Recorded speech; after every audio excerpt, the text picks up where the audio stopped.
Shalom, selamat pagi Jemaat GSKI Cross dan juga seluruh pecinta suara kebenaran di mana saja kita berada. Pagi ini puji syukur kita naikkan kehadirat Tuhan. Kita masih diberikan kesempatan oleh Tuhan untuk bertemu kembali di dalam pertemuan ibadah raya online. Puji nama Tuhan. Kita patut bersyukur dalam segala keadaan apapun juga yang kita rasakan pada saat pagi hari ini. Yang pasti Tuhan begitu baik. Tuhan sangat baik. Tuhan selalu memperhatikan setiap langkah kehidupan kita. Oleh karena itu kita sama-sama boleh memanjatkan pujian, hormat dan syukur ke dalam hadirat Tuhan. Walaupun kita berbeda tempat, tapi kita percaya hadirat Tuhan boleh kita rasakan bersama pada saat pagi hari ini. Mari saudara, saya undang untuk bangkit berdiri. Kita akan mulaikan ibadah kita pada saat pagi hari ini. Ambil tempat yang nyaman, sediakan waktu yang khusus untuk kita boleh datang ibadah pada saat pagi hari ini. Siapkan hati kita juga untuk memuji dan memuliakan nama Tuhan dan juga belajar kebenaran firman Tuhan pada saat pagi hari ini. Mari kita satukan hati di dalam doa. Bapa dalam surga yang kami puji, yang kami sembah, yang kami muliakan. Di dalam nama Tuhan Yesus Kristus, pagi ini Bapa kami boleh bersyukur atas kesempatan yang Kau berikan kembali kepada kami umat-umat-Mu ya Bapa. Untuk kami boleh datang ke hadirat-Mu, belajar memuji dan muliakan nama-Mu, dan juga mendengarkan sebagian daripada firman-Mu. Walaupun kami di tempat yang berbeda, tapi kami rasakan hadirat Allah boleh dinyatakan dalam setiap langkah kehidupan kami, termasuk pada hari ini Tuhan, dalam ibadah pagi hari ini. Tuhan, kiranya kami mohonkan kepadamu, urapi setiap pelayan-pelayan-Mu ya Bapa yang akan mengambil bagian untuk melayani Engkau pada saat pagi hari ini, baik dari WL, singer, pemain musik, juga hamba-Mu yang akan memberitakan sebagian daripada firman-Mu. Layakkanlah kami ya Bapa untuk kami boleh mempersembahkan yang terbaik bagi kemuliaan nama-Mu lewat talenta-talenta yang Kau percayakan kepada kami. Biarlah semuanya ini untuk kepujian dan kemuliaan nama-Mu ya Bapa. Kami tidak berani mengambil kemuliaan yang daripada-Mu ya Bapa, tetapi kami mau belajar mempunyai hati seorang hamba yang benar-benar mau melayani Engkau sepenuh hati kami, agar kami boleh mendapatkan perkenanan-Mu ya Bapa. Biarlah nama-Mu saja yang dipuji dan dimuliakan. Tuhan, pimpinlah acara ibadah ini ya Bapa, dari awal pertengahan hingga sampai pada tamatnya. Terima kasih Bapa. Kami mulai ibadah ini di dalam nama Yesus. Haleluya. Amin. Puji nama Tuhan. Selamat beribadah. Haleluya. Silakan duduk Bapak Ibu Saudara-saudara yang terkasih. Kita mau menyanyikan pujian penyembahan ini lebih sungguh untuk kita boleh memuji menyembah Bapa kita, Raja di atas segala raja. Ku kan terbang tinggi. Walau langit hidup kita tidak selalu cerah, tapi kita percaya Tuhan selalu menghibur hidup kita, hati kita. Percaya Tuhan selalu serta kita. Haleluya. Kita mau memuji dan menyembah Tuhan. Hanya Dia yang layak ditinggikan. Haleluya Tuhan.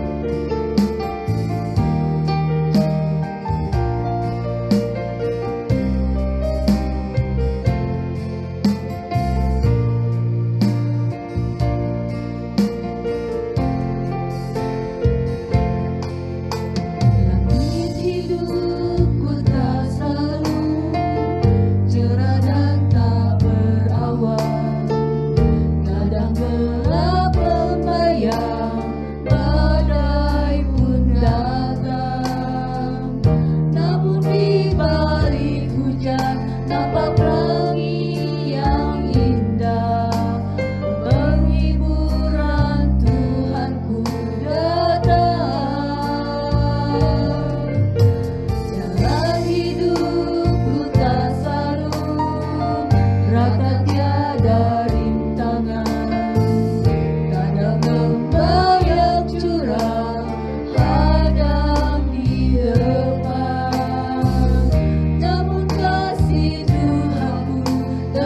selalu sertaku, yang beriku kekuatan sepanjang langkahku. Ku percaya kesetiaanmu di gelap kabut hidupku. Bagai burung raja wali di kepakku, ku terbang tinggi ke dalam kemuliaan-Mu yang lebih besar. Bagai burung raja wali di kepakku, ku terbang tinggi ke dalam kemuliaan-Mu yang makin besar. Kita mau menyanyikan lagu ini lebih sungguh lagi.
yang penuh sukacita lebih lagi ya.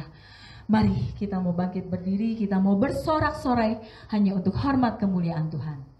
Mari semua umat, pujilah Tuhan. Haleluya. Mari kita mau bertepuk tangan buat Tuhan. Hormat kemuliaan hanya untuk Tuhan.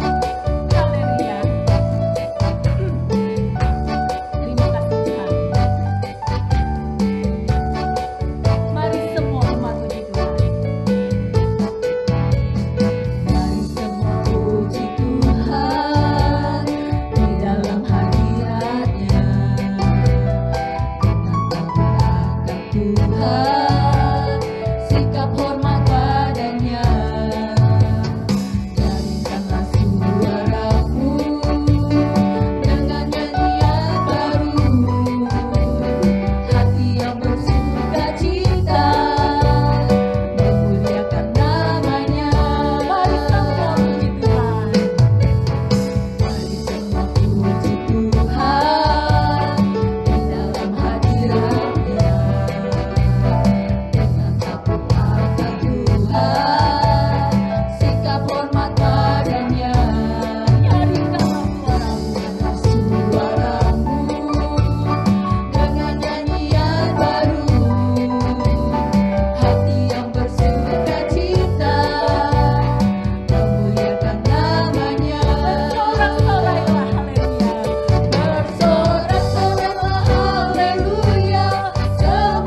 Tuhan, kami boleh memuji memuliakan nama-Mu dengan penuh sukacita. Terima kasih Tuhan. Mari Bapak Ibu, kita mau bangkit berdiri, kita mau menyiapkan hati kita untuk mendengarkan kebenaran firman yang akan disampaikan oleh hamba-Nya. Kita mau berikan hati yang terbaik untuk Tuhan. Kita mau menyembah Tuhan, menyambut firman yang akan disampaikan oleh hamba-Nya. Terima kasih Tuhan. Engkau Bapakku satu-satunya ya Tuhan, tiada yang lain di hadapan-Mu. Engkau Bapakku satu-satunya, tiada yang lain di dalam hatiku.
sebentar kami ingin mendengarkan kebenaran firman-Mu yang akan disampaikan oleh Bapak Pendeta Indra Jeffrey ya Tuhan. Kiranya Engkau urapi beliau ya Tuhan, Engkau pakai ya Tuhan, kiranya Engkau sampaikan ya Tuhan isi hati-Mu ya Tuhan melalui kebenaran yang disampaikan oleh beliau ya Tuhan.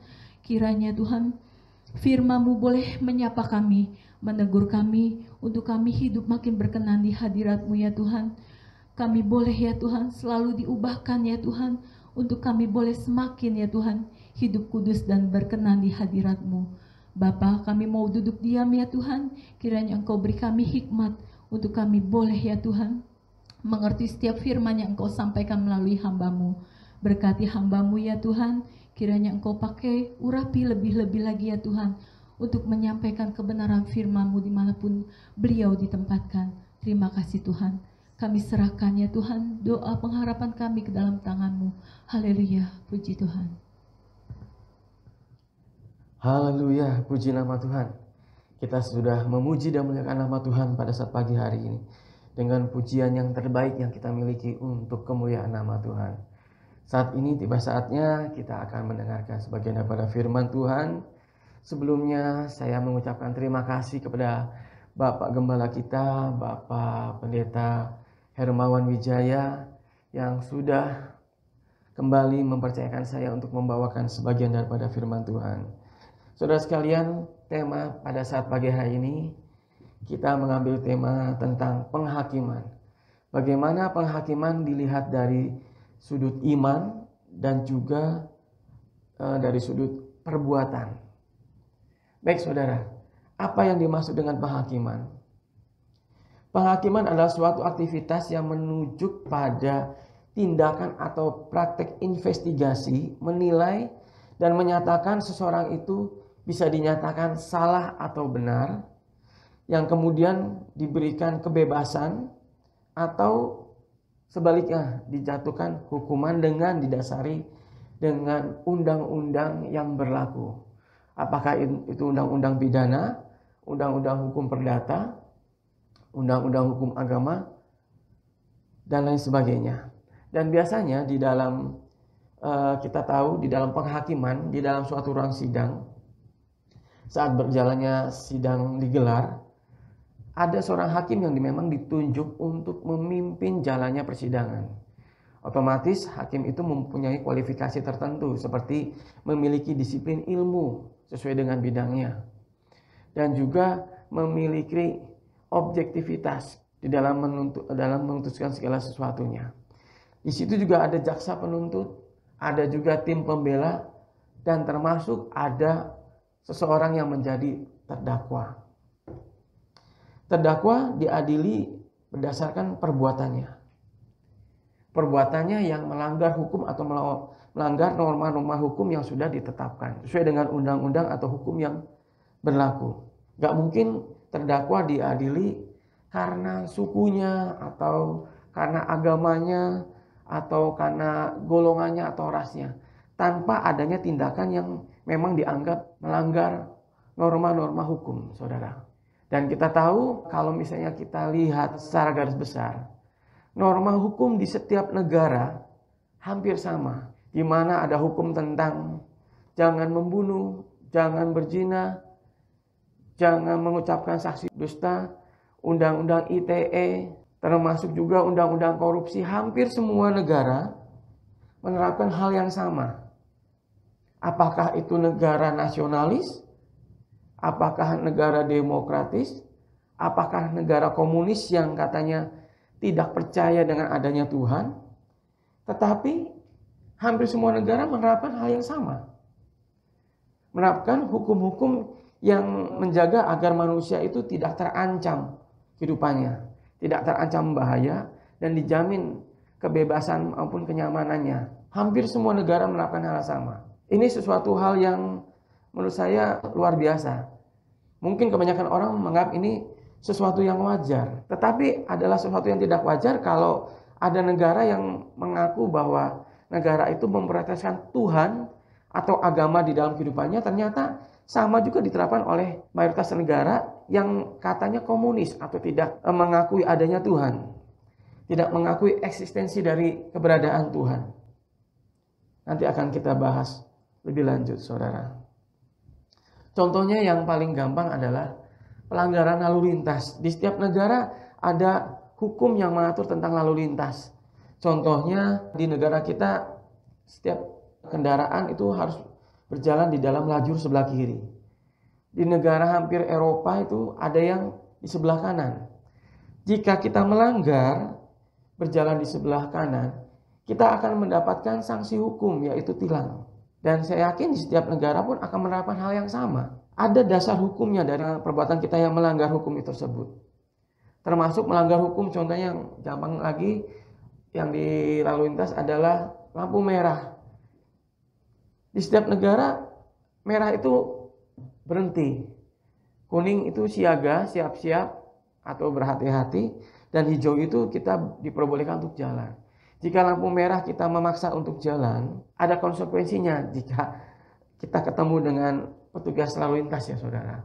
Beda cerita kalau misalnya di depan itu, di persimpangan itu tidak ada polisi lalu lintas, mungkin kita akan bebas-bebas aja, fine-fine aja. Tapi yang pasti di setiap negara ada dasar hukum dalam menentukan perbuatan seseorang itu bersalah atau tidak. Dan perbuatan hukum itu hampir semua negara sama menerapkannya. Saudara sekalian, di dalam perjanjian lama, proses pengadilan biasanya dilakukan oleh hakim-hakim, nabi atau para imam yang ditunjuk dalam persidangan. Di dalam perjanjian lama. Dan dalam perjanjian lama pun ada dasar hukumnya pada saat pengadilan atau penghakiman itu digelar oleh hakim-hakim tersebut. Dasar hukumnya yang digunakan adalah kitab Taurat atau Taurat. Karena memang Taurat sudah sangat lengkap dalam mengatur kehidupan bermasyarakat. Di situ juga mengatur sangat detail kehidupan umat Yahudi, umat Israel, dan juga ada sanksi-sanksi yang diberikan jika dilanggar. Dan sekarang yang jadi pertanyaan adalah, mengapa penghakiman itu diadakan? Kita tahu bahwa manusia sudah berdosa dan telah kehilangan kemuliaan Allah. Manusia otomatis saat itu juga menjadi milik dosa karena hidup di dalam ikatan dosa, di dalam kodrat dosa. Karena sejak itu manusia sudah terpisah dari hadirat Allah. Maka secara otomatis walaupun seseorang melakukan perbuatan baik, orang itu tetap akan otomatis masuk di dalam penghukuman kekal pada saat seseorang mengalami kematian. Tetapi kita tahu kita memiliki Allah yang baik, Allah yang luar biasa begitu mencintai manusia, sehingga karena kasihnya Allah mengutus Yesus putra tunggalnya sebagai korban penebusan atas dosa manusia. Dari manusia pertama, dari Adam, sampai manusia terakhir nanti di akhir zaman. Yesus mati di kayu salib menebus semua dosa manusia di seluruh dunia. Mengapa, saudara? Karena Tuhan Yesus sekali lagi tidak membiarkan satu orang pun binasa. Karena begitu besarnya kasihnya kepada manusia di dunia ini. Saat Yesus mati menebus dosa manusia, ada satu hal yang harus kita tekankan. Ada satu hal yang kita harus pikirkan dan pahami baik-baik, saudara. Saat Yesus mati menebus manusia dari dosa, hidup manusia secara otomatis menjadi milik Kristus. Sama contohnya seperti jika kita memiliki jam seperti ini. Jika kita menebus jam ini dari seseorang, otomatis saat itu juga jam ini menjadi milik kita. Bukan milik orang itu lagi. Dan sejak jam ini menjadi milik kita, kita bebas memperlakukan jam ini sesuai dengan keinginan kita. Apakah akan dipakai, ditaruh, atau bahkan dipajang mungkin di buffet rumah kita. Manusia sudah tidak punya hak lagi atas hidupnya pada saat Yesus menebus dosa kita. Otomatis hidup kita sepenuhnya milik Kristus. Sehingga Rasul Paulus mengatakan, hidupku bukannya aku lagi, tetapi Yesus di dalamku. Jadi yang harus kita pahami benar-benar adalah kita tidak memiliki hak lagi atas hidup kita. Hidup kita sudah ditebus oleh Yesus, Sang Penebus kita. Dan kita adalah umat tebusannya. Sebagai penebus, Tuhan berhak sepenuhnya atas hidup manusia yang ditebusnya. Karena itu sudah sepatutnya manusia menuruti kehendak Sang Penebus. Betul apa betul, saudara? Apa sih kehendak Tuhan atas hidup manusia yang ditebusnya? Yaitu hidup melakukan kehendak Bapa seperti Yesus melakukannya juga. Yesus hidup melakukan kehendak Bapa dan menyelesaikan pekerjaannya. Itu kehendak Sang Penebus kita atas hidup kita. Jadi karena pengorbanan Yesuslah yang membuat penghakiman di depan tahta pengadilan Kristus itu dapat digelar. Karena kematian di atas kayu salib, karena penebusan atas hidup kita, maka penghakiman itu bisa dilaksanakan, bisa diadakan. Penghakiman untuk kita, untuk semua manusia, supaya apa? Supaya kita bisa hidup berkenan di hadirat Bapa. Yang tadinya kita dalam keadaan berkodrat dosa, Tuhan ingin kita melakukan kehendak Bapa agar kita memperoleh keselamatan. Memperoleh kodrat ilahi. Keselamatan adalah usaha Allah untuk mengembalikan manusia kepada rancangan Allah yang semula. Manusia tidak bisa menyelamatkan dirinya sendiri. Karena manusia di dalam keadaan kodrat dosa, milik dosa. Jadi penghakiman itu untuk memperkarakan manusia yang ditebus oleh Tuhan. Apakah manusia melakukan kehendak Sang Penebusnya atau Yesus dengan taat atau tidak? Tujuannya apa? Supaya kita memiliki kodrat ilahi. Supaya kita benar-benar memperoleh keselamatan yang sesungguhnya. Keselamatan adalah anugerah. Adalah kasih karunia yang diberikan kepada Tuhan Yesus Kristus. Dengan cara menebus kita dari dosa. Ada bagian yang harus kita lakukan sebagai manusia. Sebagai umat yang ditebus oleh Sang Penebus kita, yaitu Tuhan Yesus Kristus.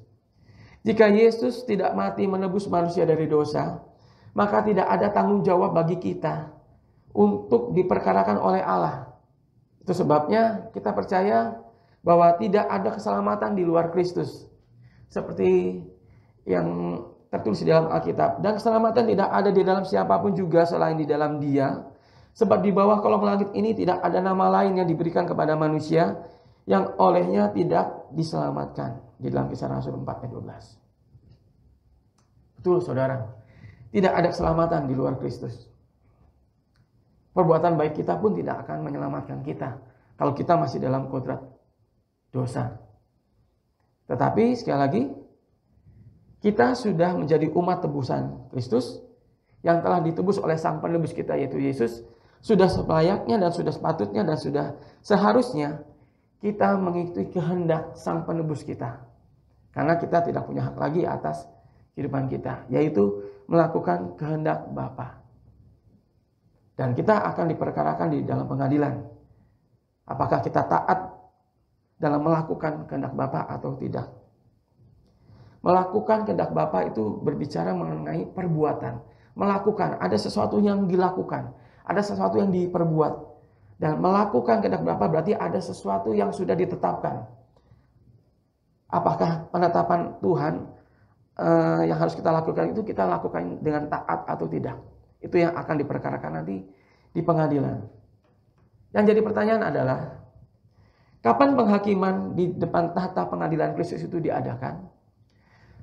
Ada yang bilang bahwa sejak kita meninggal, kita akan langsung dihakimi. Bahkan ada juga orang yang bilang bahwa penghakiman itu tidak ada. Orang meninggal, ya sudah, selesai. Akhir hidup manusia adalah pada saat manusia itu meninggal. Jadi tidak ada kesadaran lagi, ya sudah selesai total.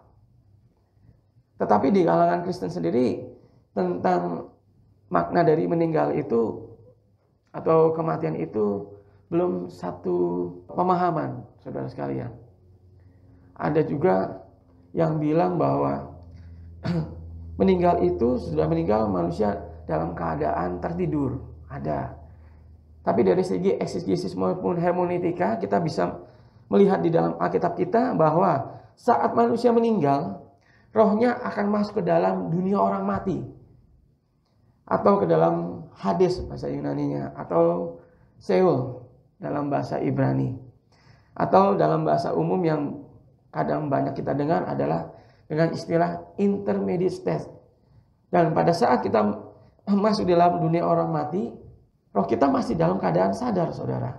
Terbukti di dalam perumpamaan Tuhan Yesus tentang kisah orang kaya dan Lazarus.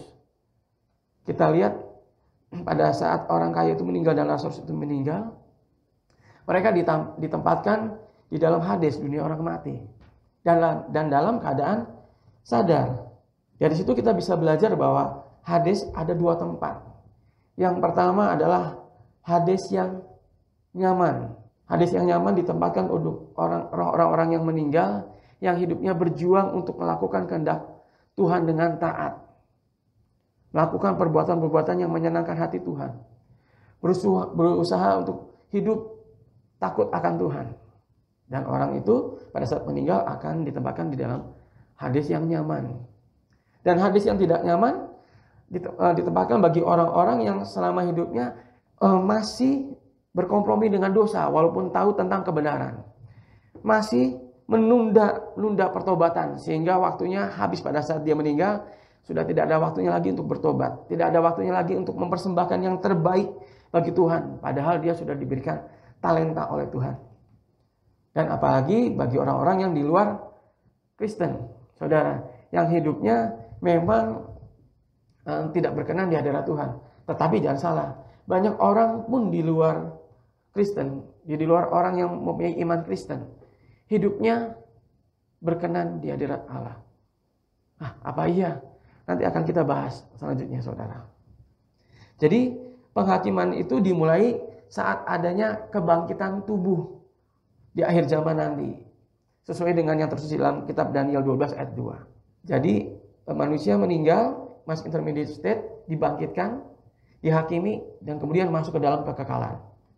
Posisi kekekalan akan ditentukan oleh lolos tidaknya kita nanti di depan penghakiman Tuhan. Di depan tahta pengadilan Kristus. Setelah kita mengerti kapan penghakiman itu diadakan, yang jadi pertanyaan kita adalah, siapakah yang akan dihakimi oleh Tuhan? Siapakah yang akan masuk ke dalam tahta pengadilan Kristus? Nah ini saudara, menarik sekali untuk dibicarakan. Mari kita baca dulu di dalam 1 Petrus 1 ayat 17. Demikian bunyi firman Tuhan. Dan jika kamu menyebutnya Bapa, yaitu Dia yang tanpa memandang muka menghakimi semua orang menurut perbuatannya, maka hendaklah kamu hidup dalam ketakutan selama kamu menumpang di dunia ini. Puji nama Tuhan. Saudaraku sekalian, di sini kita bisa melihat bahwa yang dihakimi oleh Tuhan di depan tahta pengadilan Tuhan adalah semua orang menurut perbuatannya. Yang digarisbawahi di sini ada 3 poin. Yang pertama adalah tanpa memandang muka. Allah menghakimi semua orang tanpa memandang muka. Itu satu. Yang kedua, semua orang menurut perbuatannya. Semua orang menurut perbuatannya. Dan yang ketiga adalah hendaklah kamu selama hidup menumpang di dunia ini hidup dalam ketakutan akan Tuhan. Takut akan Tuhan.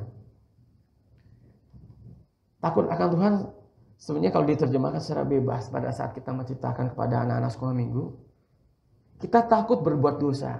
Kita takut untuk menyakiti hati Tuhan. Kita takut untuk tidak menghormati Tuhan. Dengan apa? Dengan apa yang kita pikirkan. Dengan apa yang kita katakan. Dan itu akan kita perbuat. Di sini kita ngelihat bahwa yang dihakimi oleh Tuhan adalah semua orang. Tuhan berperkara kepada semua orang yang ditebusnya. Sekali lagi, Tuhan menebus semua orang. Dari manusia pertama, dari Adam, sampai nanti manusia terakhir di akhir zaman. Tanpa memandang muka, tanpa memandang bangsa, tanpa memandang iman, agama, dan kepercayaan dan lain-lainnya. Ini adalah salah satu bukti bahwa Tuhan itu adil dalam menghakimi semua orang. Termasuk menghakimi orang yang mengaku memiliki iman kepada Yesus. Jadi apa perbedaannya penghakiman orang yang belum percaya kepada Tuhan dengan orang yang memiliki iman kepada Tuhan? Ada bedanya saudara. Nanti akan kita bahas. Jadi sekali lagi Tuhan berperkara kepada semua orang, termasuk memperkarakan keselamatan. Contoh yang paling gampang kita temukan di dalam Alkitab adalah contoh tentang kisah Yunus. Yunus disuruh oleh Tuhan pergi ke kota Niniwe. Kita tahu Niniwe adalah negeri orang kafir. Negeri orang yang belum percaya kepada Tuhan. Dan negeri itu didiami oleh orang-orang non-Yahudi di luar Israel. Tetapi Tuhan berperkara atas keselamatan orang-orang di sana. Tuhan ingin Yunus menegur supaya orang-orang Niniwe bertobat untuk tidak melakukan kejahatan di mata Tuhan. Itu bukti keadilan Tuhan. Karena sekali lagi Tuhan tidak akan membiarkan satu orang pun binasa. Makanya di depan tahta pengadilan Tuhan nanti yang diadili adalah perbuatan kita, saudara. Jelas ya saudara ya. Jadi siapakah yang akan dihakimi? Semua orang. Tuhan tidak pernah memandang bahwa orang itu sudah beriman kepada Tuhan atau belum. Yang dihakimi sudah jelas perbuatan tanpa memandang muka.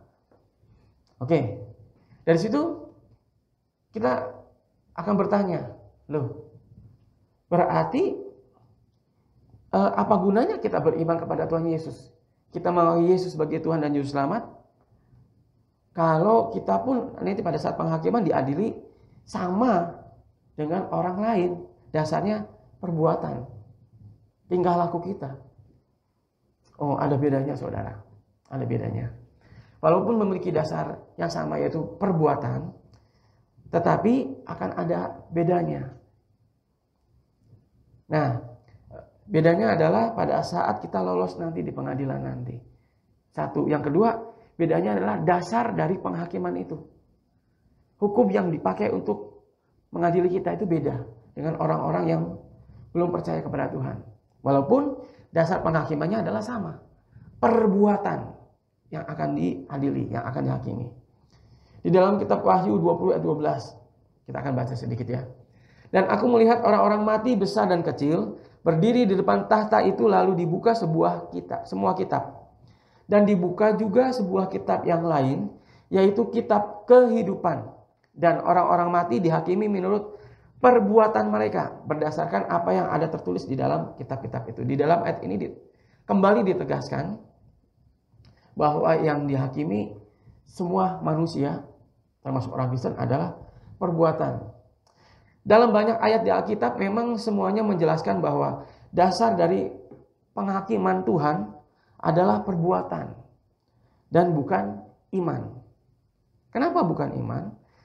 Memang gini saudara, perbuatan baik memang tidak menyelamatkan kita jika kita belum ditebus oleh salib Kristus, jika belum ada penebusan atas hidup kita oleh dosa. Perbuatan baik kita akan sia-sia. Tetapi sekali lagi, sejak ada penebusan salib Kristus, maka ada bagian yang harus kita lakukan sebagai umat tebusan, yaitu melakukan kehendak Bapa. Jadi sekali lagi kita dalam hal ini kita berbicara mengenai sesuatu yang harus dilakukan oleh kita. Ada tindakan atau ada perbuatan yang harus kita lakukan sebagai orang yang beriman kepada Yesus. Apa? Melakukan kehendak Bapa, melakukan kehendak Allah yang kita kenal, Allah yang kita mengerti, Allah yang kita pahami. Jadi harus ada tindakan. Ingat saudara, kita pun mengatakan bahwa iman tanpa perbuatan adalah mati. Nah itu. Maka mengapa Tuhan mengadili kita dengan perbuatan? Karena kalau kita memiliki iman tanpa perbuatan itu sia-sia. Iman tanpa perbuatan adalah mati. Makanya sekali lagi Tuhan menghakimi kita bukan berdasarkan iman. Karena iman tidak kelihatan. Iman tidak terlihat kalau bisa kita tidak ada tindakan, tidak ada sesuatu yang diperbuat untuk Allah kita yang kita imani. Kepada Tuhan Yesus yang kita percayai. Tanpa tindakan tidak ada artinya. Tanpa perbuatan tidak ada artinya. Itulah sebabnya maka sekali lagi yang dihakimi adalah perbuatan. Jadi jelas ya. Mengapa Tuhan menghakimi kita dengan perbuatan kita? Perbuatan yang gimana? Yaitu melakukan kehendak Bapa. Melakukan kehendak Bapa yang seperti apa? Ya seperti Tuhan Yesus ajarkan di dalam Alkitab. Tuhan Yesus mengajarkan kita di dalam Alkitab tentang hukum yang utama dan yang paling utama. Kasihlah Tuhan Allahmu dengan segenap hatimu, dengan segenap jiwamu, dan dengan segenap akal budimu. Itu yang pertama. Yang kedua adalah kasihlah sesama manusia seperti dirimu sendiri. Dan pada kedua hukum inilah tergantung seluruh hukum Taurat dan hukum kitab para nabi, seperti yang di dalam Matius 22 ayat 37-40 berkata, Yesus datang untuk menggenapi hukum Taurat, saudara, bukan untuk menghilangkannya, untuk menggenapinya. Dari sini kita memahami bahwa kita harus, tindakan kita, perbuatan kita harus menyenangkan hati Tuhan dengan cara yang paling simpel adalah kita mengasihi sesama kita seperti mengasihi diri kita sendiri. Itu yang akan dihakimi. Dan itu yang akan menjadi dasar penghakiman semua orang. Perbuatan baik kita. Perbuatan yang menyenangkan hati Tuhan. Perbuatan yang melakukan kehendak Tuhan. Dan kita sebagai orang yang memiliki iman kepada Allah. Di samping kita mengasihi sesama manusia seperti mengasihi diri sendiri. Kita pun akan diadili perbuatan kita. Apakah kita mengasihi Allah kita. Mengasihi Tuhan kita. Sepenuh hati kita, sepenuh jiwa kita, dan sepenuh akal budi kita. Ada perbedaannya, saudara. Bagi orang-orang yang belum mengenal Tuhan, yang jadi dasar penghakimannya adalah perbuatan dia kepada sesamanya. Tetapi kita sebagai umat tebusan Tuhan, yang percaya kepada Tuhan, kita berbeda memang dengan orang-orang yang di luar Kristen. Kita dituntut untuk bisa mengasihi Allah kita dengan segenap hati kita, jiwa kita, dan perbuatan kita. Itu yang menjadi bedanya, saudara. Banyak orang Kristen merasa bahwa memiliki iman kepada Kristus yang sudah mati menyelamatkan dosa-dosa kita, itu sudah cukup untuk menyelamatkan kita dan untuk menempatkan kita langsung di langit baru dan bumi yang baru tanpa melalui penghakiman. Seakan-akan penghakiman itu ditiadakan bagi orang-orang yang sudah memiliki iman kepada Tuhan. Banyak dari kita memiliki pikiran seperti itu. Sehingga kita dengan imannya seperti itu ada pemahaman yang mengatakan bahwa sekali selamat tetap selamat. Itu pemahaman yang kurang tepat dan cenderung menyesatkan umat Tuhan, saudara. Karena sekali lagi ada bagian yang harus kita lakukan, yaitu kita berjuang untuk menjadi serupa dengan Kristus. Supaya kodrat dosa yang kita miliki pada saat kita ditebus, kita harus memiliki kodrat ilahi. Kita harus bisa berjuang untuk memiliki karakter seperti Kristus. Karakter seperti Kristus seperti apa? Yaitu tadi. Yesus selama hidupnya memberikan teladan kepada kita bagaimana caranya mengasihi orang-orang seperti mengasihi dirinya sendiri. Bagaimana dia mengajarkan kita untuk mengampuni orang yang bersalah kepada kita. Untuk mengasihi musuh-musuh kita. Bagaimana Yesus mengajarkan kepada kita untuk memberikan pakaian kepada orang yang belum punya pakaian. Memberikan makanan kepada orang yang kelaparan. Itu kasih yang Yesus ajarkan kepada kita. Iman, pengharapan, dan kasih.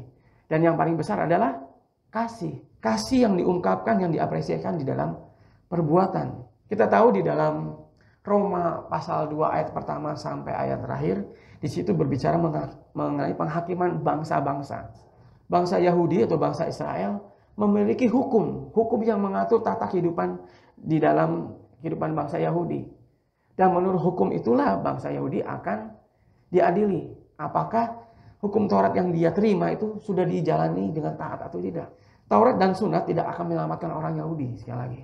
Kalau orang Yahudi itu tidak melakukan apa yang tertulis di dalam hukum Taurat. Sama dengan kita, saudara. Iman kita tidak akan menyelamatkan kita kalau misalnya kita tidak ada tindakan yang kita lakukan untuk melakukan hukum kasih yang Tuhan berikan, yang Tuhan Yesus ajarkan untuk kita. Bangsa-bangsa yang di luar Tuhan bagaimana? Nah, di luar bangsa-bangsa yang belum mengenal Tuhan, yang belum menerima Tuhan, ada dasarnya juga dalam masalah penghakiman di dalam tata pengadilan Kristus. Dasarnya adalah apa? Dasarnya adalah hati nurani. Hati nurani yang diapresiasikan di dalam perbuatan baik, saudara. Ternyata nurani bangsa-bangsa di luar Yahudi, di luar orang-orang yang percaya sama Tuhan, juga memuat kebenaran seperti yang tertulis di dalam hukum Taurat. juga memuat kebenaran seperti yang Yesus ajarkan di dalam hukum kasih. Contohnya yang kita bahas di awal tadi. Penghakiman terjadi di semua negara, di semua bangsa untuk mengadili perbuatan warga negaranya sesuai dengan dasar hukum yang berlaku. Dan yang kita bahas tadi di awal adalah ternyata dasar-dasar hukum yang dimiliki oleh semua negara sama.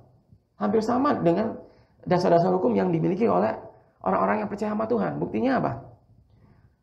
Ada dasar hukum yang mengatakan bahwa manusia dilarang untuk saling membunuh, ada hukumannya. Dilarang berdosa, mengucapkan saksi dusta. Dilarang berfitnah, ada hukumannya. Hukuman tiap-tiap negara ada, diberikan kepada perbuatan yang melanggar hukum. Di sini jelas bahwa pengadilan, bahwa kebenaran, bahwa penghakiman ditegakkan di semua bangsa. Jadi kita tahu bahwa bangsa-bangsa yang tidak memiliki hukum Taurat atau tidak tahu hukum kasih dihakimi menurut nuraninya perbuatan mereka. Kenapa? Sekali lagi ternyata nurani bangsa-bangsa di luar anak-anak Tuhan, di luar umat Yahudi pun memuat kebenaran seperti yang tertulis di dalam hukum Taurat, seperti yang Yesus ajarkan lewat hukum kasih, saudara. Jadi penulisan hukum kasih atau Taurat di hati orang-orang di luar Tuhan itu melalui proses pewarisan dari generasi ke generasi. Diwariskan turun-temurun dari nenek moyangnya. Turun-temurun. Kita tahu dari nenek moyangnya pun pasti akan bersumber kepada Adam sebagai manusia pertama. Karena Adam menerima hukum-hukum itu dari Tuhan. Dari Adam diwariskan kepada anaknya, cucunya, dari generasi ke generasi sampai kepada saat ini. Makanya hukuman tentang jangan membunuh, jangan berzina, jangan bersaksi dusta, jangan mengingini barang milik sesamamu, jangan korupsi dan sebagainya, ada. Dan itu ditegakkan di semua negara. Baik negara itu mengakui Tuhan ataupun negara komunis yang memang tidak mengakui Tuhan. Termasuk bangsa-bangsa yang tidak mengenal Tuhan, maksudnya saudara. Jadi dalam hal ini dasar penghakiman bagi kita orang yang percaya kepada Tuhan, ukurannya dasarnya adalah perkenanan Tuhan di hadapan tahta pengadilan Kristus. Apa itu perkenanan Tuhan? Maksudnya segala sesuatu yang kita lakukan harus sesuai dengan pikiran dan perasaan Kristus. Harus sesuai dengan pikiran dan perasaan Allah dalam melakukan kehendak Bapa. Apa itu? Itu tadi. Kasih. Yang Yesus ajarkan. Hukum kasih. Dua hukum kasih. Kasihlah sesama manusia seperti dirimu sendiri, dan kasihlah Tuhan Allahmu dengan segenap hatimu, dengan segenap jiwamu, dan dengan segenap akal budimu. Jadi kalau kita garis besari, dari sini kita belajar bahwa Tuhan adalah hakim yang adil, saudara. Mengapa Tuhan tidak mengadili manusia, semua manusia dengan iman? Karena iman tanpa perbuatan adalah mati. Makanya Tuhan menghakimi semua manusia berdasarkan perbuatannya. Dan dasar penghakiman bagi semua orang sesuai dengan hukum yang dipahaminya. Gak mungkin orang di luar Tuhan diadili menurut hukum Taurat. Dia sendiri tidak mengenal hukum Taurat. Walaupun apa yang dia kenal sebagai kebenaran yang ada di dalam hati nuraninya pun sama dengan yang tertulis di dalam hukum Taurat. Betul nggak saudara? Dan juga gak mungkin juga bangsa Israel dihukum berdasarkan perkenanan Tuhan. Karena bangsa Israel punya hukum Taurat. Sama seperti ilustrasinya, gak mungkin anak SD diuji dengan soal-soal anak SMP atau bahkan anak SMA. Itu gak adil, betul gak? Tetapi yang adil adalah anak SD, SMP maupun SMA harus melalui ujian dulu untuk mendapatkan ijazah contohnya. Seperti itu. Itu baru yang namanya adil. Dan Tuhan dalam menggelar penghakiman pun sekali lagi adil. Dihakimi menurut perbuatannya. Tidak menurut imannya. Karena sekali lagi iman tanpa perbuatan adalah mati. Dan Tuhan tidak pandang bulu apakah orang itu sudah menerima Kristus ataupun tidak. Nah, perbedaan lain antara orang yang percaya kepada Tuhan, yang beriman kepada Tuhan dengan orang yang belum beriman kepada Tuhan adalah lolos pada saat kita lolos di dalam pengadilan Tuhan nanti. Jika kita lolos dari penghakiman Tuhan. Begini saudara.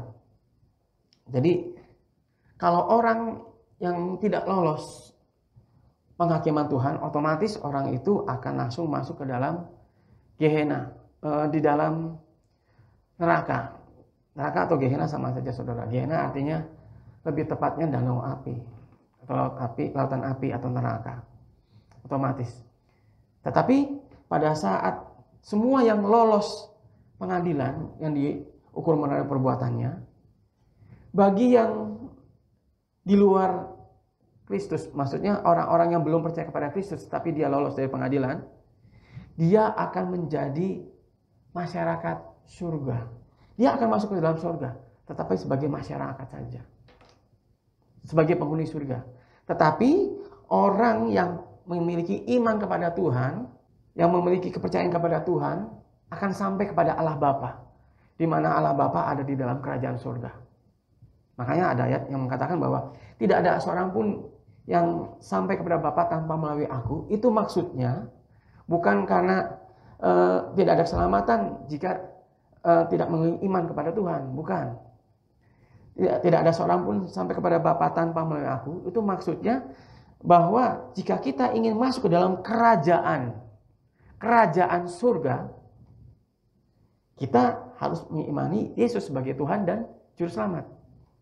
Jadi orang yang memiliki iman kepada Tuhan Yesus, kita akan memerintah bersama Yesus di kerajaan surga. Otomatis kita akan bisa sampai kepada Bapa. Tetapi orang yang belum percaya kepada Yesus, dia akan menjadi masyarakat surga. Dengan catatan lolos dari penghakiman Tuhan. Memiliki perbuatan yang baik. Perbuatan secara sesuai hukum kasih. Mengasihi sesama seperti mengasihi dirinya sendiri. Nah itu perbedaannya, saudara. Loh, kok saya barusan dengar? Mungkin ada beberapa saudara dengar. Loh, emang surga itu seperti apa? Saudara sekalian, di dalam perumpamaan Tuhan Yesus pun mengajarkan bahwa hal mengenai kerajaan sorga. Kerajaan sorga. Berarti kalau kita berbicara mengenai kerajaan, berarti ada rajanya, ada gubernurnya, ada tata pemerintahannya. Dan juga kalau memang ada kerajaan, berarti ada rakyat yang diperintah, saudara. Gak mungkin ada kerajaan tetapi gak ada rakyatnya. Siapa yang diperintah?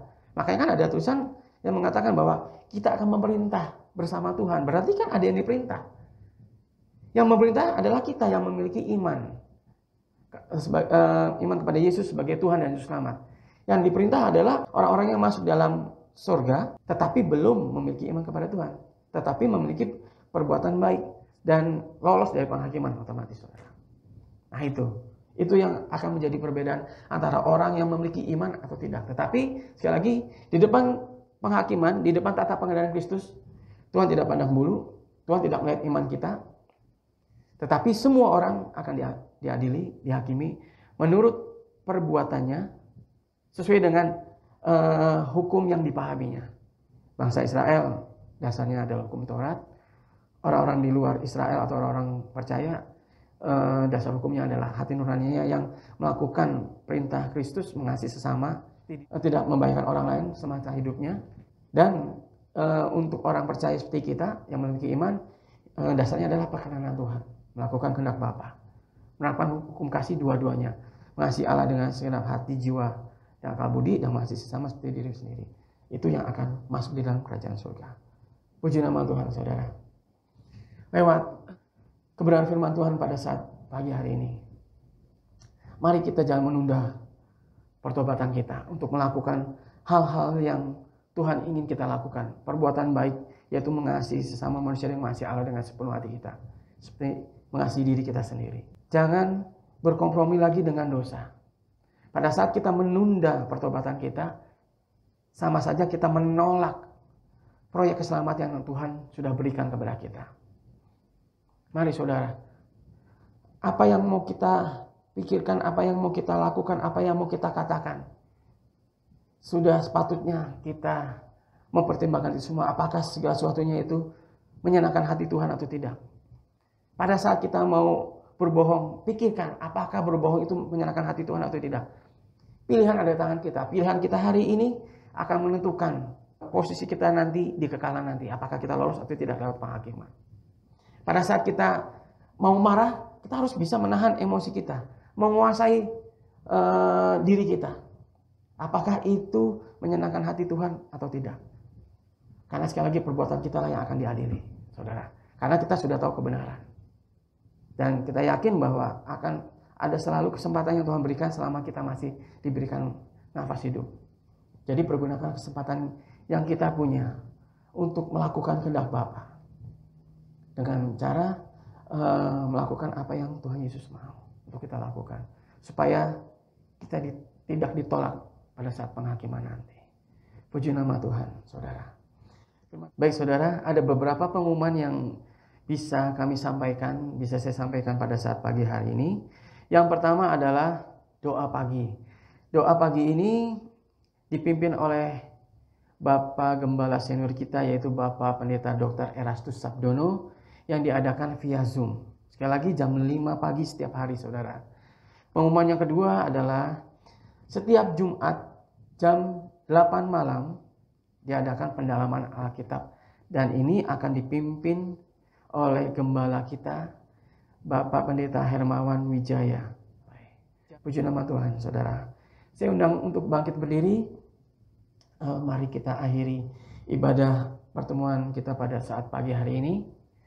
Kita satukan hati kita di dalam doa. Puji nama Tuhan. Segala pujian, hormat, dan syukur kami naikkan ke hadirat-Mu Bapa. Kami bersyukur dan berterima kasih atas kebenaran firman-Mu pada pagi menjelang siang hari ini ya Tuhan. Di mana kami boleh mendapatkan pengajaran bahwa kami harus memperhatikan tiap langkah kehidupan kami. Apa yang kami perbuat, baik hati, pikiran, perkataan maupun perbuatan kami. Apakah menyenangkan hati-Mu atau tidak ya Bapa. Pilihan adalah ada di tangan kami untuk taat atau tidak ya Bapa. Tuhan, ajarlah kami untuk memperoleh hati yang bijaksana, kerohanian yang dewasa, dan hidup takut akan Engkau, agar semua yang kami lakukan sesuai dengan pikiran dan perasaan-Mu ya Bapa. Berikan kami hikmat dan pengertian yang benar untuk dapat mengerti dan melakukan kehendak Bapa dengan sempurna, agar kami siap menghadapi tahta pengadilan Kristus dengan kemenangan bersama Engkau ya Tuhan. Mari saudara, kita angkat tangan kita untuk menerima berkat. Haleluya. Terimalah berkat karunia dari Allah Bapa, Allah Israel, Allah Abraham, Ishak, dan Yakub, dengan cinta kasih dari Gembala Agung kita Tuhan Yesus Kristus, serta persekutuan Roh Kudus akan menyertai kita dan membimbing kita mulai hari ini sampai Maranatha. Amin. Puji nama Tuhan. Pertemuan ibadah raya kita pada saat pagi menjelang siang ini sudah selesai.